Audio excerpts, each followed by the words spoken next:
Okay, so this is another video on doing the transmission change for the Mercedes Benz Sprinter with the 7229 transmission. I'm just showing the parts here.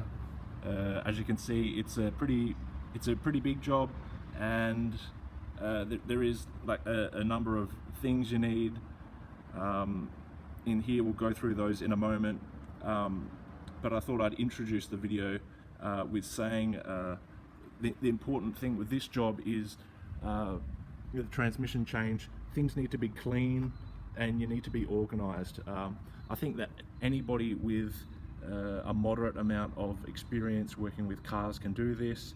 I'm not a mechanic or anything like that. I've messed around with cars before, doing the ball joints and oil changes and things like that, but with planning and with the right equipment, you can get this job done. And I think it's one of those things that a lot of people are sort of scared about doing, or they sort of have some anxiety about doing. But what I'm about to show you is just a few tricks and tips that I'm going to do along the way to hopefully make it easier. So let's get started with that. A drop sheet, the blue sheet here, I've placed that down underneath the car, and then I've put some cardboard underneath too, just to make things easier. So we need to keep things clean. We need to make ourselves comfortable, because it does take a couple hours to do this job. Things can get messy, so why not just make the job easier for yourself and make things comfortable. You can even see here, I've got myself a, it's just a portable fan. It's just running off 12 volts. It's nothing fancy, but it's just blowing some cool air underneath wherever I need it, because it is pretty warm here too. And it's just another thing, because this job, it can be a bit of a pain in the ass to do. Most people I can see on YouTube, they're doing the job themselves, so you just want to make things clean and easy to work through. I'll just go to the front of the car here and show you how that I've jacked up the car, because this is an important point. On the Mercedes Sprinter, they do have actual jacking points. I'll just show you here on the camera. You can see underneath there, that's the actual point where the factory jack connects to, and you jack up the front of the car.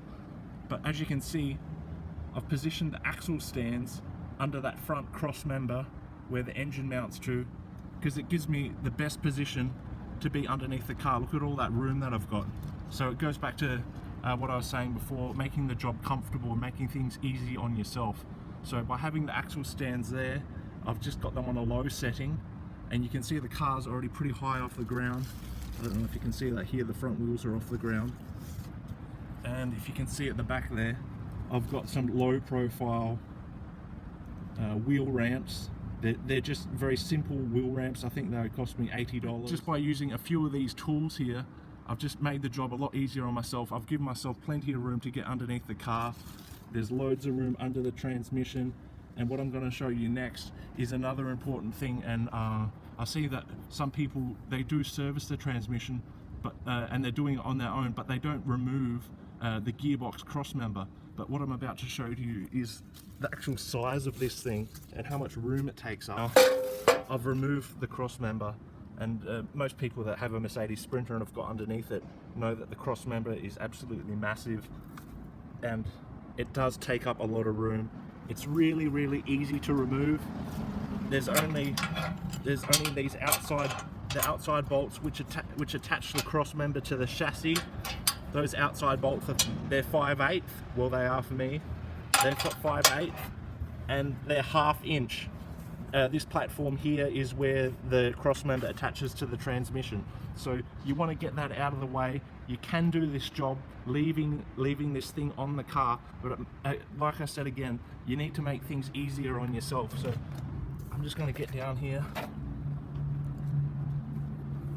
and show you underneath where the bottle jack is now. It's supporting the drive shaft, but you can see I've removed that cross member and I've got access to the entire sump there. So I don't know how good the lighting is. I might get myself a quick light at the moment, but you've got access to the sump. There's room to move around, there's room to roll around, and it's not so claustrophobic underneath the car. You can just see up in here that there's the mounting points there for the gearbox cross member. So that's one little tip. And if you have a look here, you might see that I've got a tub here. So when you actually remove the cross member, it's actually pretty big and heavy, like what you're seeing. So what you do is you put this tub underneath one side of the cross member. You loosen off the bolts here, and you just let it fall down and let it catch on here.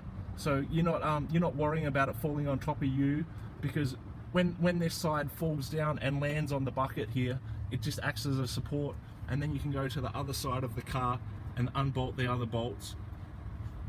When you're removing the cross member, you do it in this order exactly. So you put the bottle jack, you've got the bottle jack there, you put the bottle jack lightly underneath the tail shaft there, and you jack it up just a little bit to support the gearbox. Then you tackle the 4 bolts that are attaching to the gearbox, you loosen those off. Once you've loosened those off, you can put a little bit more tension on the tail shaft, but not much, just a little bit, and then that basically frees up the gearbox from the cross member, and then you can get these other outside bolts sorted. So that was just a little tip that you can do, because like what I was saying, most people, I think they do this job by themselves, and if it's a one-man job and you don't make it easy on yourself, let me tell you, you'll be swearing all kinds of words that you've never sworn before. So like I said, I'm making this video a little bit to be a how-to, but I just want to give you some tips also on making this job a lot easier. See, look how clean it is underneath here. That looks really nice. You don't have to worry about dirt and things. You've got the fan blowing just a little bit to make things cooler.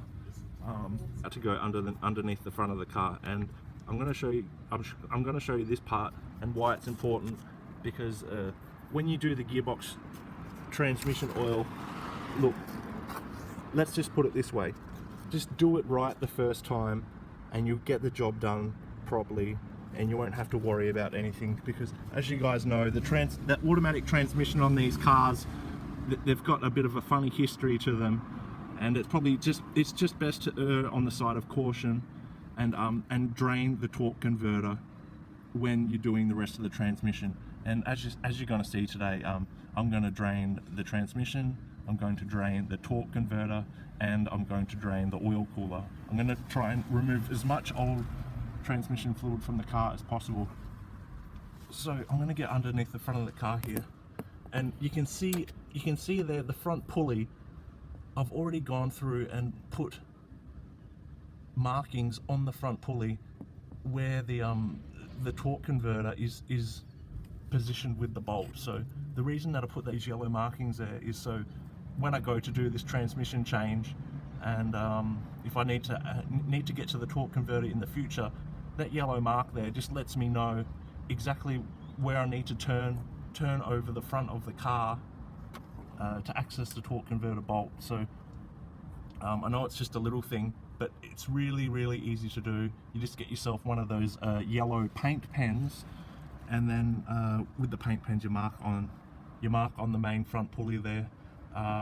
With my car, this is another thing that's interesting to talk about. A lot of people say that they turn over the engine using a socket.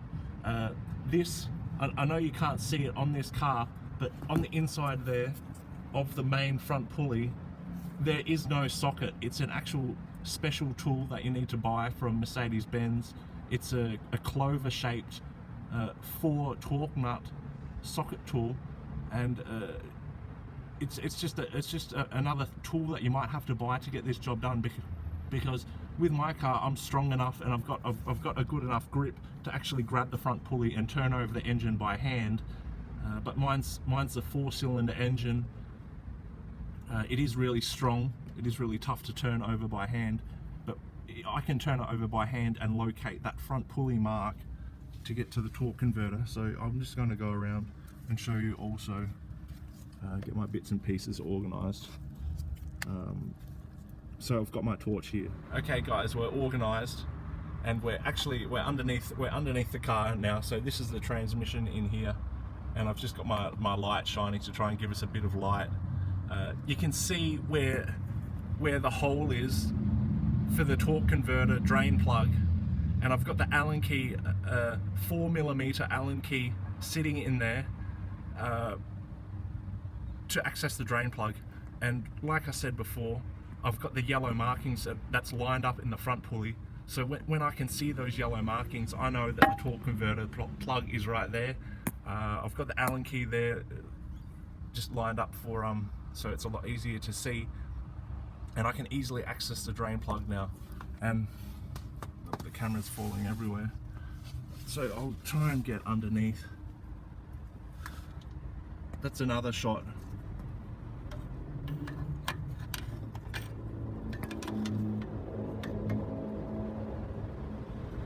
There's another shot here of the torque converter drain plug. I've marked it in yellow also, and you can see that if you do the preparation beforehand, it's not hard to access this plug. When you undo the plug, you can replace it obviously, and you can buy it from Mercedes. I think you can buy a replacement torque converter drain plug for $6 or $8. It's not expensive, and it's just a part of the parts kit for servicing the transmission. It's easy to do once you do the preparation.